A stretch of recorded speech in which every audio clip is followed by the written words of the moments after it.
At our house, nestled on the outskirts of a large metropolis, it was just another Monday evening. Kevin and I had become accustomed to our daily routine. After a hard day at his auto repair business, he was unwinding with a beer on the couch, while I, Linda, was glued to my laptop, monitoring the most recent index and forex currency fluctuations. Our lives were drifting apart, and our cozy 3-story home felt like a battlefield. We had chosen it because it offered a bright future. So how's the market today? Though Kevin inquired in a casual manner, I could feel the tension beneath. We've become accustomed to this, ups and downs as usual. I tried to remain calm and said, "Forex is looking good though."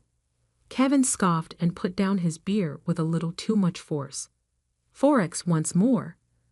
Linda, you are aware that not everything that sparkles is gold." With a sigh, I closed my laptop and prepared myself for a talk we'd had far too often. Even though you can't fix every automobile that comes into your business, you nevertheless choose to fix it because you think it has value. How come you don't think my work is worthwhile? Because, Linda, automobiles exist. You are able to handle, repair, and sell them. It's really foolish what you're doing, throwing our money into the wind and hoping for more. The usual debate was getting old, and I felt my anger rising. Careless? Kevin, it's not careless. It's planned. Investing and gambling are not the same things. I hope you will make an effort to grasp that. Kevin got up and began to pace. Meanwhile, you refer to investing our hard-earned money in a volatile asset like forex currency as calculated. I do indeed. Since I don't enter blindly, I conduct research, examine trends, and come to wise judgments. It's exactly the same as what you do in your store. Linda, my store is a definite thing. People require automobiles. There is always a demand for auto repairs, which is good news for my shop. However, this currency item for forex, it's only a temporary state. When it crashes, what occurs? What happens next? Kevin, any investment could result in a loss. Hard times could even befall the shop. Though nothing is sure, my investments have yielded strong returns. Is that not worth something? In annoyance, Kevin stopped pacing and ran a hand through his hair. Linda, it's not all about the money. It's all about security, and not throwing everything away on a whim. Why can't we expand and make additional investments in the store? That's a genuine, reliable method of increasing our wealth. And put our entire basket in one basket. What would happen if the store suffered damage? Kevin, it's crucial to diversify. That is the fundamentals of investment. He shook his head, feeling as though there was more distance between us now. Yes, diversification. But not into this digital foolishness, but into something solid. I felt compelled to stand up and protect my independence and decisions. For someone who runs his own business, you're really closed-minded. He shot back, and you're really stubborn. All I'm saying is we could be using that money to build something lasting, something real, not just numbers on a screen.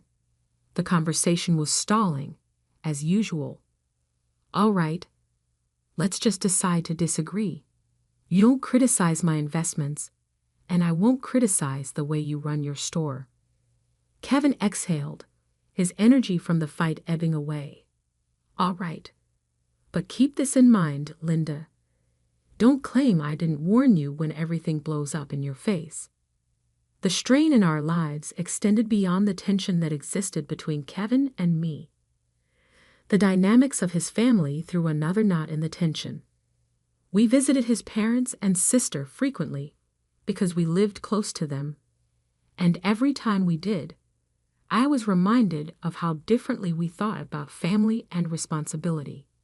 Kevin recommended we go see his parents one Friday afternoon. Just thinking about it knotted my gut. I didn't mind Kevin's parents. It was his sister Karen. Her choices and way of life have always puzzled me. Go on, Linda. We haven't seen them in a very long time. And Mom has been inquiring about you. You are aware that Dad is battling cancer, Kevin persisted, sensing my reluctance. Kevin picked up on my sarcasm as I murmured, "Yeah, I bet Karen missed me too. Look, I know you two'll get along, but can't you just—" "I don't know. Try for me," he sighed. I concurred. "Okay. But if she begins talking about one of her buying binges, I'm not staying." Karen was there when we got there, flaunting her newest fancy purse.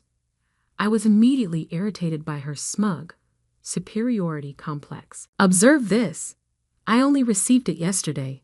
Noticing us hardly at all," she exclaimed. "Isn't it amazing?"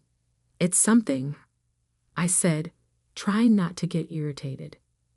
Unaware of the atmosphere, Kevin's mother greeted us. "I'm so happy Linda could make it, sweetie. You should get together more frequently."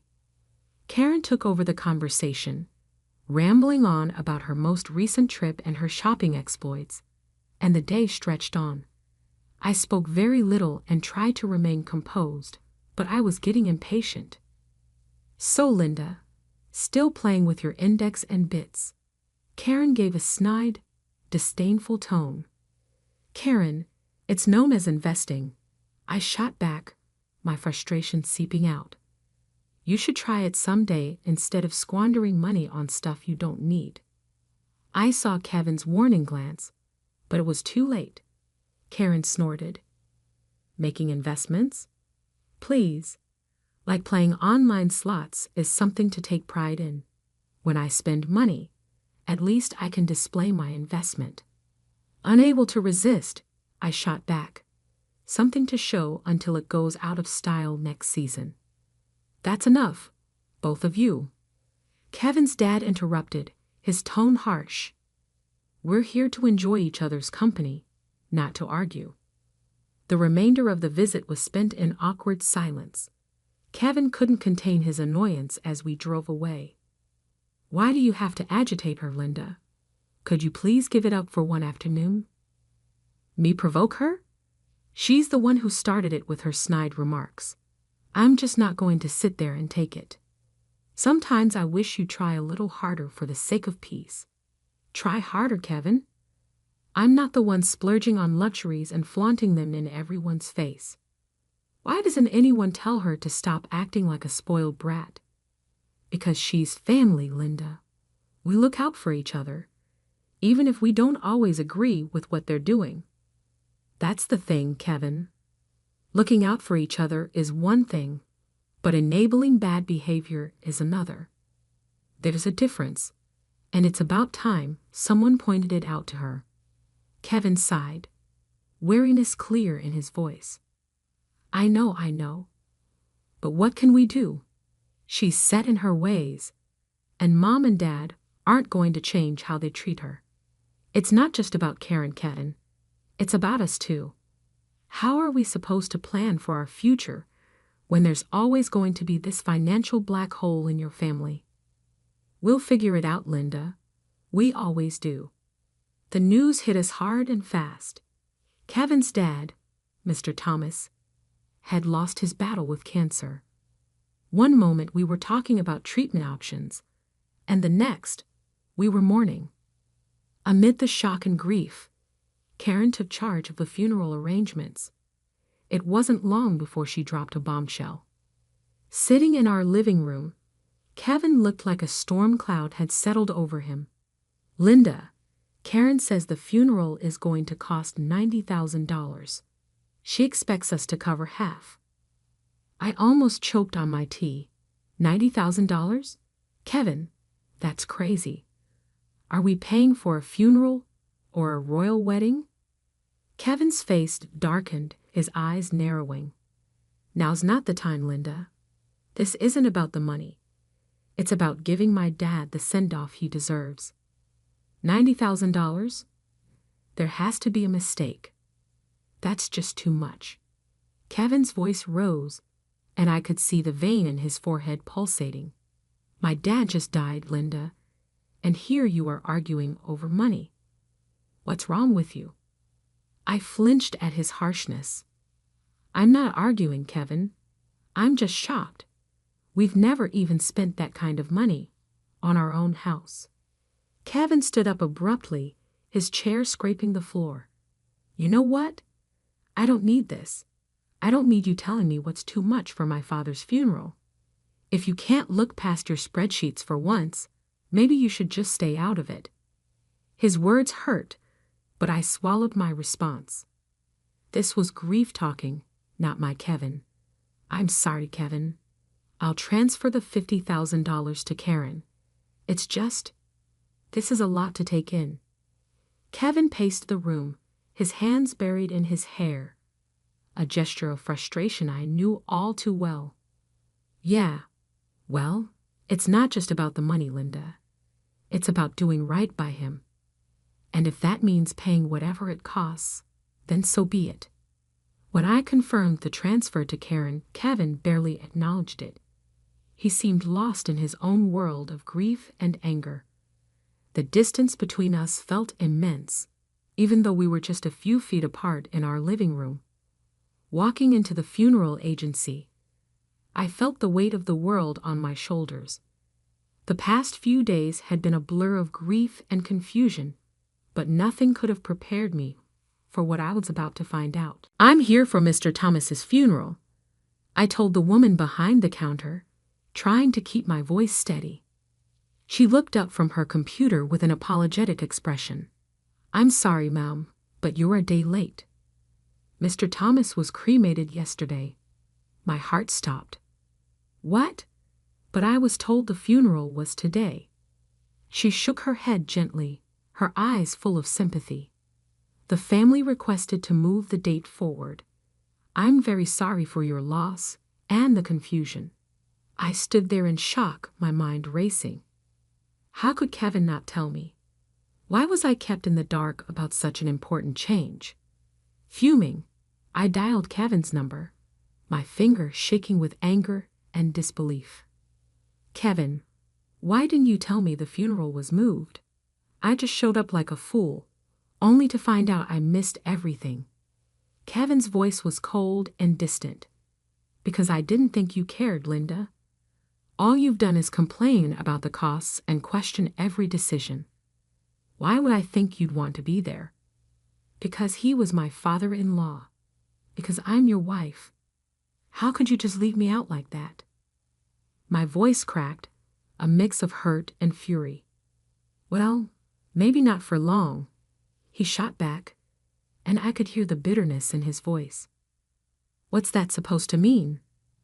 I demanded, my heart sinking. I'm done, Linda. I can't do this anymore. I can't be with someone who's so indifferent.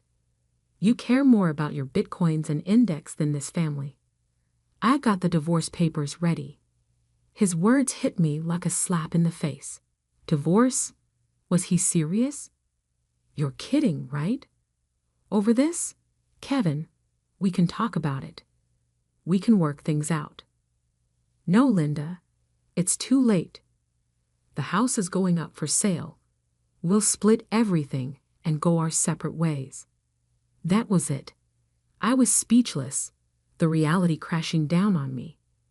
This wasn't happening. It couldn't be. Stunned, I wandered back to the parking lot, feeling lost. As I was heading back to my car, I saw Karen pulling in, driving a brand new luxury car. The sight of it made my blood boil. Nice car, Karen. Where'd you get the money for this? Inheritance? I asked, trying to keep my voice steady. Her smile didn't reach her eyes as she casually tossed her hair back. Yeah, something like that. Dad left me a little something. The way she talked about her father while carrying shopping bags without a hint of sadness was infuriating. A little something, huh? Looks like mourning is treating you pretty well. Karen's smile faded, replaced by a smirk. Well, we all grieve in our own ways, don't we? Some of us invest in index, and some of us in cars. I clenched my fists, the unfairness of it all burning inside me. This was all wrong. Kevin and I were falling apart, and here was Karen benefiting from the chaos. Enjoy the car, Karen. Looks like it cost a pretty penny. Or should I say a pretty dollar? I said, my voice cold. She laughed, a hollow sound that echoed in the empty parking lot. Oh, Linda, always so worried about money. Don't worry, it's all been taken care of. I watched her walk away, her laughter lingering in the air. The man I loved wanted nothing to do with me, and the family I had tried to be a part of was showing their true colors. The days after the funeral felt like I was walking through a thick fog of disbelief and betrayal. The weight of the divorce papers in my bag felt like a heavy burden, a constant reminder of my crumbling marriage. But the sight of Karen's new luxury car planted a seed of suspicion that I couldn't ignore. Determined to find out what was really going on, I decided to visit the funeral home, hoping to uncover some answers. Walking into the funeral home, a mix of suspicion and determination fueled my steps. It felt surreal being there under these circumstances, but I needed answers. The place was quiet, the air filled with a solemn stillness that matched its purpose. At the reception desk, I saw a familiar face. Joyce, a classmate from high school. It was unexpected to see her there. Joyce, I exclaimed, a bit too loudly for the setting. I didn't know you worked here. She looked up, surprise crossing her face before she recognized me. Linda. Wow, it's been ages. What brings you here? Is there something I can help with? I took a deep breath, preparing myself for the conversation ahead. Yeah, actually, it's about my father-in-law's funeral. I've heard my father-in-law's funeral was arranged here. Joyce's expression became professional, but I could see a hint of curiosity in her eyes. Sure, let me pull up the details. Give me a sec. As she typed, I fidgeted, the weight of the situation pressing down on me. When she found the record, her brows furrowed. Okay, here it is. The service was pretty standard.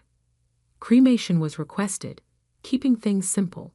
The total came to $110,000. My heart sank. $110,000? But that's not what we were told. We paid $90,000, or at least we were led to believe that's what it cost. Joyce paused, her face filled with concern. That's a huge difference. It was Karen who handled the arrangements, right? Everything here is billed at $10,000, no more. The pieces were starting to fit together, forming a picture I didn't want to see. Can you print me a copy of that bill? I need proof.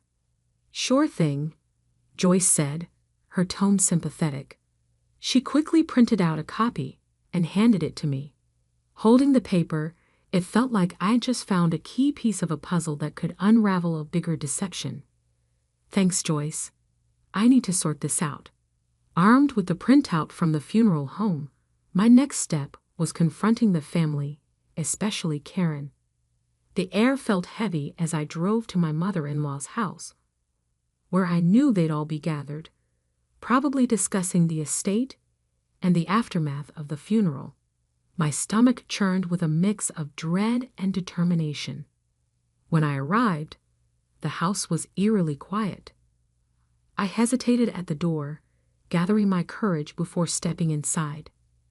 The sound of my footsteps echoed through the hallway, announcing my arrival.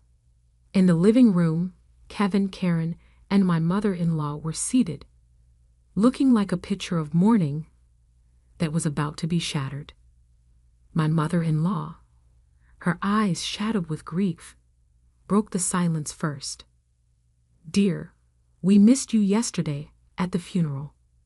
We thought you'd be there." Taking a deep breath, I replied, "I was told it was today. I'm so sorry for your loss." My voice was steady despite the storm of emotions inside me. I then turned to Kevin. "Can we talk in private?" I hoped to spare his mother any more distress. Kevin's response cut through the room. "No secrets here. You're not part of this family anymore." I remembered his words, stunned, but I pushed on, pulling out the bill from the funeral home. "Then explain this to me. The funeral cost $10,000, not the $90,000 Karen claimed. Where did the rest go?" Kevin looked genuinely shocked, turning to Karen with a bewildered expression. "What's this about?" Karen squirmed under our gazes. "I needed the money," Karen finally admitted, her voice small. Her confession hung in the air, heavy with tension. Kevin's mom, overhearing, added, "Your father saved for his own funeral. I even gave Karen $115,000 more to cover everything." I did the maths out loud, feeling the tension rise. $100,000 in total and only $110,000 spent.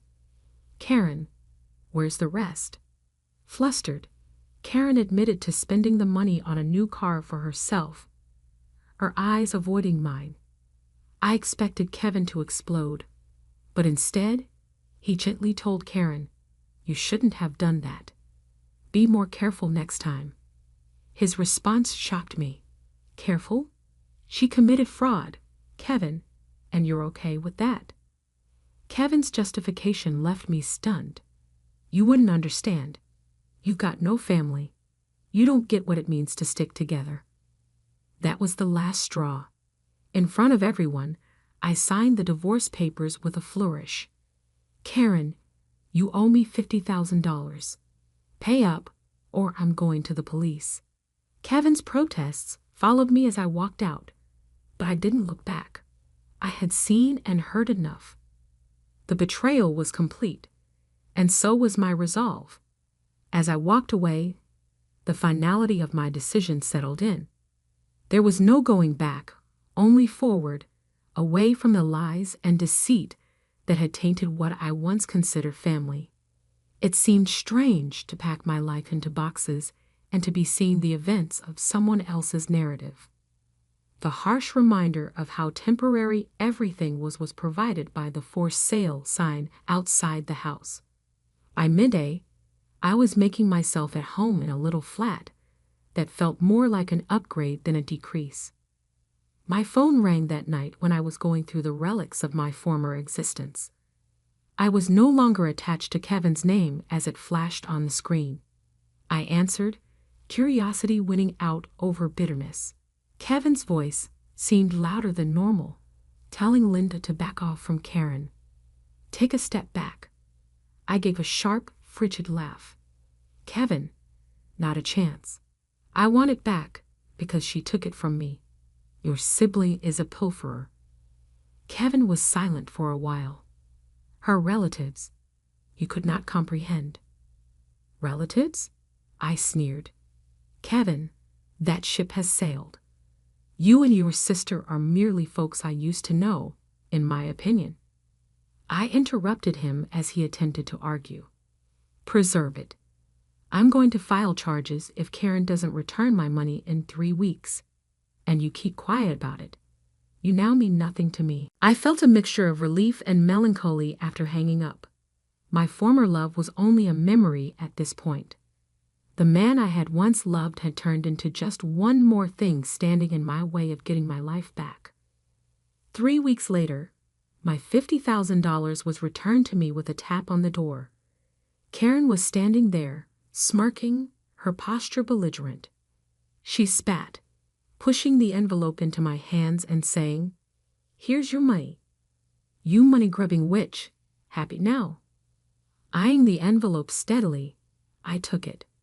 "Karen, it's not about the money," I yelled. "It concerns principles, about keeping your feet off other folks." Her laughter was empty and acrid. Anything that gets you to sleep at night. I yelled as she turned to walk away. Karen, never forget that karma exists. As they say, what goes around comes around. I leaned against the door as I closed it, the envelope heavy in my fingers. The money was really a minor triumph. The true achievement was defending my rights and refusing to fall prey to their deceit and greed. Life had settled into a new, more consistent pattern. Then my phone rang out of the blue. I hadn't seen the number on the screen in a long time. Kevin's voice called out to me from a time I had carefully archived. "Hello, I need your help." A significant one. I hadn't realized how worn out Kevin's voice sounded. I hesitated, taken aback by the call's abruptness. "A helping hand? Kevin, don't you think we were once favorites?" Karen here. This time, she's in deep. The wolves are at the door, and she has debts up to her eyes. The house and the shop are the only things we sold. It is still insufficient. It took him a time to really get it. And why? Are you phoning me? Kevin, I'm not in the circus anymore. He let out a deep, desperate sigh. Please stop acting that way. You left and achieved great success in trade. Could you please spare something for the sake of the past? I was hearing things that I couldn't believe. He still thought of me as their mess's lifeline, even after everything. Will you perhaps spare her a little after her lies almost destroyed us? Kevin, you got some nerve. It's not exclusive to her. It's intended for everyone. Without me, you wouldn't be in this position. Remember that." He shot back, a hint of resentment in his voice. I let out a short, piercing laugh. Not because of you, but in spite of you, is where I am. Do you believe I owe you anything? That is quite wealthy. The line was silent, a heavy, uneasy quiet. That's it then. Are you going to abandon us? He inquired. We, Kevin, we do not exist. It has been a while since there was. Regarding turning my back, I believe you have me confused with someone who is still compassionate. As I hung up, I had a range of feelings, including relief and fury. This closes that chapter of my life. I realized it was time to move on as I sat in the living room of my new home, a place that at last felt like home. I had worked hard and been determined to earn this. I became aware of my progress. This was my haven, constructed not by deceit and trickery, but by my own might and willpower.